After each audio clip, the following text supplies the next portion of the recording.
Ukraine flew drones 1,500 km to Russia's Caspian oil platform state. What happened next was brutal. December 10th, 2025, 11:47 p.m.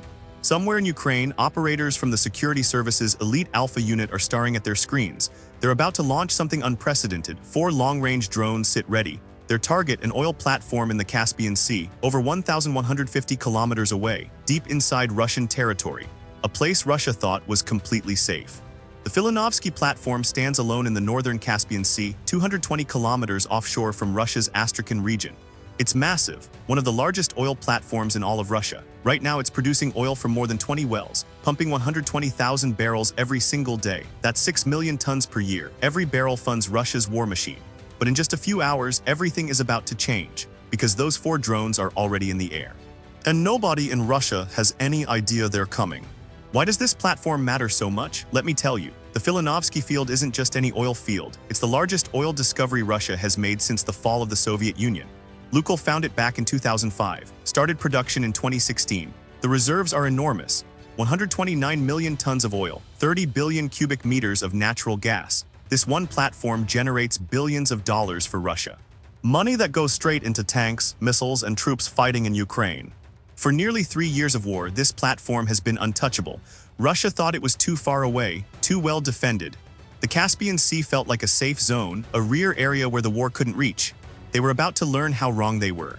The challenge facing Ukraine was massive.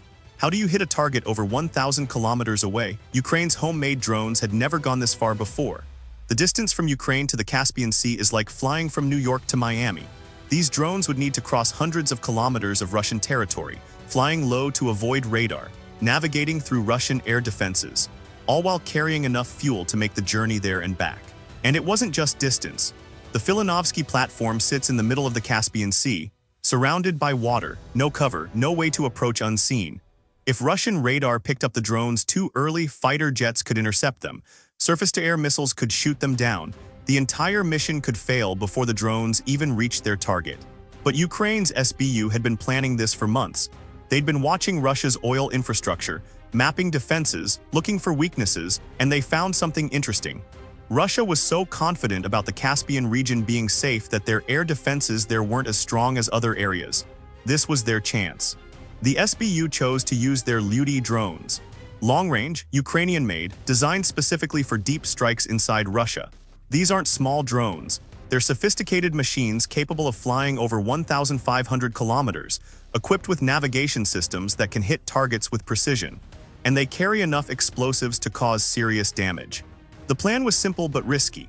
Launch 4 drones, fly them deep into Russian airspace, hit the Filanovsky platform, multiple strikes to ensure maximum damage. The timing had to be perfect. They decided to launch on the night of December 10th. The same night, Ukraine was planning a massive drone assault across all of Russia. Nearly 300 drones would hit targets from Moscow to the Black Sea, oil refineries, fuel depots, military bases. The chaos would provide cover. Russian air defenses would be overwhelmed, stretched thin trying to stop hundreds of threats at once.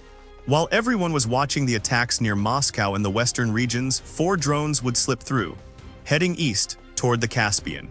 December 10th, 11:47 p.m. The drones launch, they climb into the night sky and turn east. The operators in Ukraine watch their screens. The drones are autonomous now, following pre-programmed routes, flying low over forests and fields, avoiding cities where radar is strongest. The journey will take hours. All they can do is wait. Across Russia, air raid sirens start wailing. Moscow's airports shut down, fighter jets scramble, air defense systems light up, Ukrainian drones are everywhere. The massive coordinated assault has begun. Russian defenses are in chaos. They're shooting down drones over Moscow, over Samara, over the Black Sea coast. Reports flood in from every region. An oil refinery is on fire in Samara, another in Saratov. The Afipsky refinery in Krasnodar is burning. Fuel storage in Volgograd just exploded. The Russian Defense Ministry scrambles to respond. They claim they're shooting down everything. 287 drones intercepted, they announce, but the numbers don't add up. Because while they're focused on the drones hitting targets in the west, 4 drones are still flying east, deeper and deeper into Russian territory, getting closer to the Caspian with every passing minute. 2:30 a.m. December 11th. Local residents near Astrakhan hear something strange, a buzzing sound in the sky. Some grab their phones and start recording. They see drones overhead, small dark shapes moving through the night. Where are they going? Then someone near Caspian naval base sees explosions in the distance. Across the water, something is happening on the Caspian Sea. The 4 drones reach their target. The Filanovsky platform stands in the darkness, its lights visible for kilometers. The drones don't hesitate. They dive toward the platform. The first one hits. A massive explosion lights up the night. Fire erupts from the platform. Workers scramble. Alarms blare. Then the second drone hits. Another explosion. More fire. The platform is burning now. Flames climbing higher. The third drone slams into critical equipment. The fourth finds its mark on the production facilities. 4 direct hits, one after another. The platform's production systems are destroyed. Fire spreads across the structure. Workers evacuate. Emergency systems activate, but it's too late. The damage is done. By morning, production from 20 wells has completely stopped. The fires are still burning. Russian emergency crews arrive, but there's little they can do. The platform is crippled. Oil and gas that was flowing just hours ago has stopped completely. 120,000 barrels per day, gone just like that. The Russian Defense Ministry stays silent about the Caspian strike. They don't want to admit what happened. How could Ukrainian drones reach this far? How did they get past all the defenses? Instead, they focus on their claims of shooting down 287 drones. They mention minimal damage at targeted sites, but they don't mention Filanovsky. They can't, because it proves something they've been denying. Nowhere in Russia is safe anymore. Meanwhile, Ukraine's SBU confirms the strike. An anonymous source speaks to reporters. The message is clear and direct. This is Ukraine's first strike on Russian oil infrastructure in the Caspian Sea. This is another reminder that all Russian enterprises supporting the war are legitimate targets, no matter where they are located. The source continues. The SBU's Special Group Alpha successfully struck the Filanovsky platform. Multiple hits, production halted. This platform serves the Russian war machine. It generates billions in revenue that fund tanks, missiles, and troops. Now it's offline.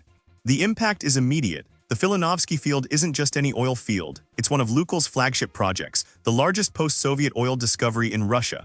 The oil from here flows through the Caspian Pipeline Consortium, a critical route that carries 80% of Kazakhstan's oil exports. Western companies like Exxon and Chevron depend on this pipeline. Now that entire system is at risk. Oil analysts start crunching numbers. How much will this cost Russia? Production at Filanovsky is now zero. That's 120,000 barrels per day offline. At current oil prices, that's over $10 million in lost revenue every single day. But the real cost is bigger, because this strike proves something terrifying for Russia. Their oil infrastructure in the Caspian is vulnerable. Energy executives in Moscow and Astrakhan are panicking. If Filanovsky can be hit, what about other platforms? The Korchagin field is nearby, the Rakashichnoi field, the KH Valinskoy field. Suddenly billions of dollars in oil infrastructure feels exposed. Russia will need to deploy more air defenses to the Caspian, more radar systems, more fighter jets, resources they desperately need elsewhere. But Ukraine isn't done yet. December 12th.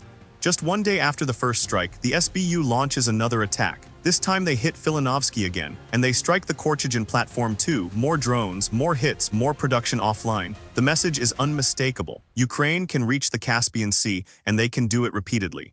The geopolitical implications are huge. Kazakhstan is watching nervously.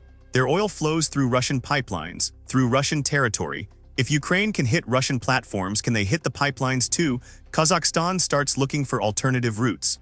Western oil companies operating in the region reassess their risk models.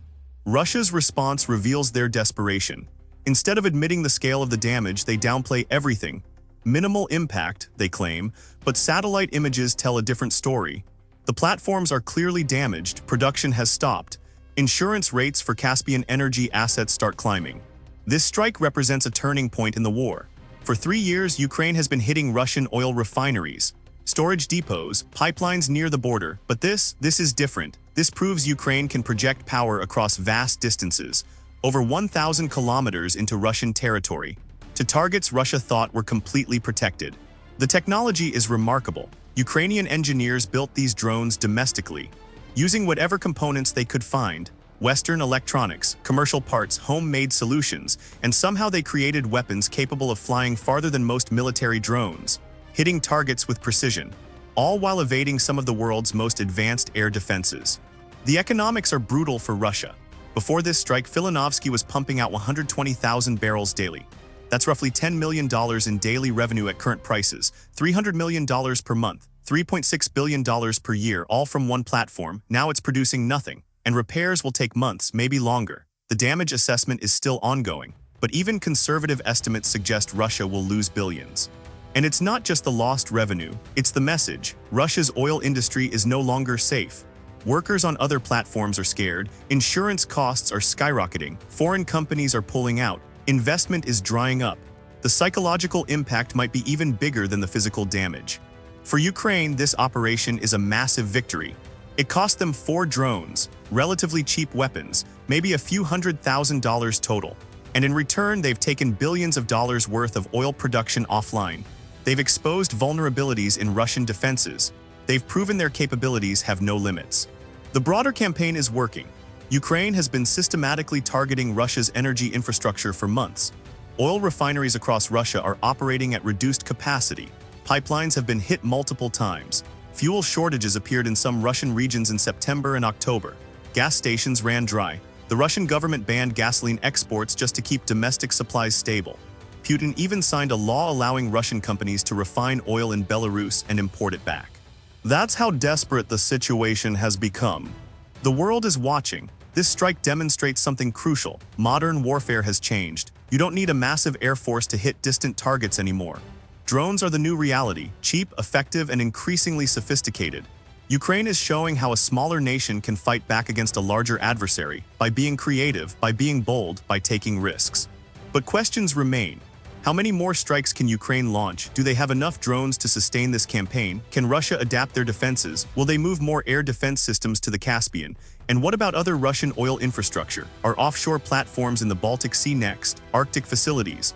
The possibilities are endless and terrifying for Moscow. One thing is certain, Russia can no longer assume any of their oil infrastructure is safe. The Caspian Sea is no longer a rear area. Ukraine has proven they can reach anywhere. The war has expanded, and Russia's most valuable assets are now on the front line whether they like it or not. The workers who evacuated from Filanovsky that night will never forget it. One moment they're doing routine work on an oil platform. The next, explosions all around them, fire everywhere, the platform shaking. They probably thought they were safe, so far from the fighting, but war doesn't respect distance anymore, it comes from the sky. Without warning, carried by drones you can barely hear until it's too late. This is the new reality. This is modern war, and Ukraine just proved they're very, very good at it. So here's my question for you. If you were Russia, how would you defend hundreds of oil platforms, refineries, and pipelines spread across 11 time zones? How do you protect everything when your enemy can strike anywhere? Drop your thoughts in the comments below. And if you want more stories about the technology and tactics changing modern warfare, hit that like button, subscribe to the channel, and turn on notifications. Because this war is far from over, and Ukraine is just getting started. The Filanovsky platform is still offline. The fires have been put out, but production remains zero. Russia is counting the cost, and Ukraine is planning the next strike. Because in this war, nothing is untouchable anymore. Not even oil platforms 1,150 kilometers from the front line.